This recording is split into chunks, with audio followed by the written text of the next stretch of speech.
We're going to turn our focus now to a new listing on the Toronto Stock Exchange that keeps a very close watch on people all over the world. Maybe you.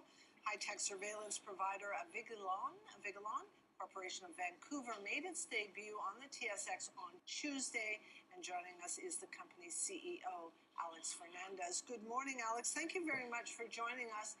Before we get into your company and the opportunities that you see for it, let's talk a little bit about why you decided to go public now. The capital markets haven't been that conducive to IPOs. Well, good morning to you. My experience has been as a CEO for the last 12 years, and there's been lots of other tumultuous market events in that period. There's always a demand for fast-growing, profitable companies with large opportunities, large markets ahead of them. So currently we have a market opportunity of $16 billion that is analysts forecast to grow to nearly double in the next 4 years and attain $29 billion in annual revenue globally. Okay, and so Avigilon is very well positioned to take a leadership role in terms of market share. Okay, you guys specialize high-def video surveillance, software, and hardware. Talk about some of the stuff. What do you guys sell? What do you make? Well, we've designed the world's first, from the bottom, from the ground up, end-to-end surveillance system. So it's made up primarily of IP cameras. So we have the world's most powerful 29 million pixel IP camera. It's the world's first and only.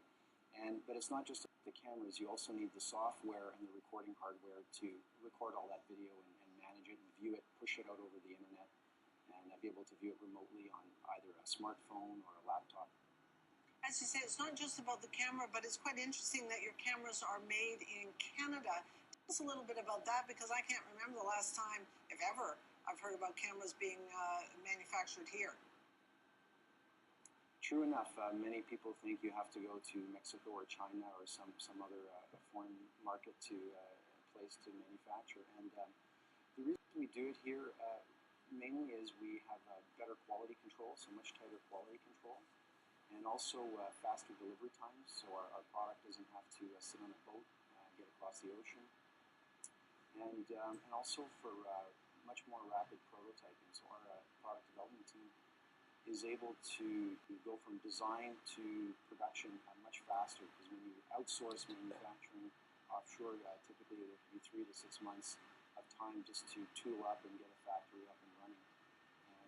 And we've invested quite a bit in automation so that we're able to be very cost competitive manufacturing right here in North America.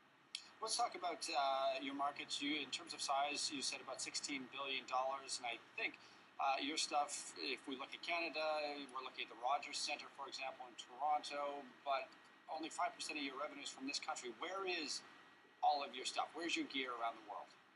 Well, we're currently deployed at over 10,000 customer sites around the world in 80 countries. So really, it's truly a global market.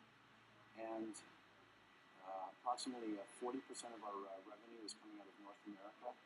Obviously, the lion's share of that is the U.S. Another 40% is coming out of the region we call EMEA, Europe, Middle East, and Africa. And then the remaining 20% is coming out of new markets for us, which is India, China, and Latin America. I'm just looking at the calendar. I'll continue, sorry.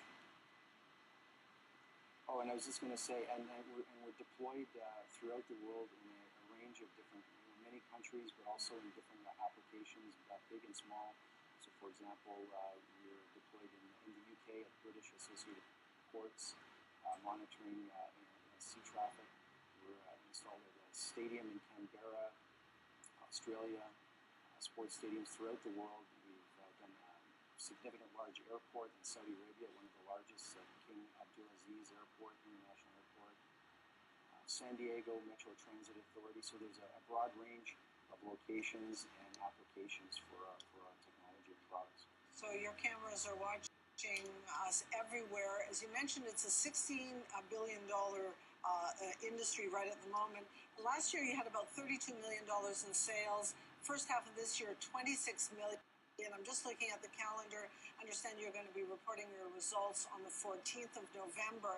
What kind of growth have you disclosed, certainly in the prospectus, but what kind of growth are you looking for? Well, what I can tell you is the opportunity ahead of us is great. From a historical standpoint, we were, according to Deloitte, one of the big four accounting firms, we were ranked this year as the #1 fastest growing software company in all of North America, ahead of such companies as Google and LinkedIn. In the top 500 technology companies, going beyond just software, we were ranked number 4th out of 500 in all of North America, and that includes companies that are also not profitable. So this is a revenue growth. So I'd like to also mention that another fact that distinguishes us from a lot of fast-growing companies is we're also profitable. And I think that's very key in this market. Very interesting story. Yeah, go on, sorry. Very interesting story. I'm afraid we're going to have to wrap it up there, sir. Alex Fernandes, CEO of Vigilon Corporation. He joined us from Vancouver.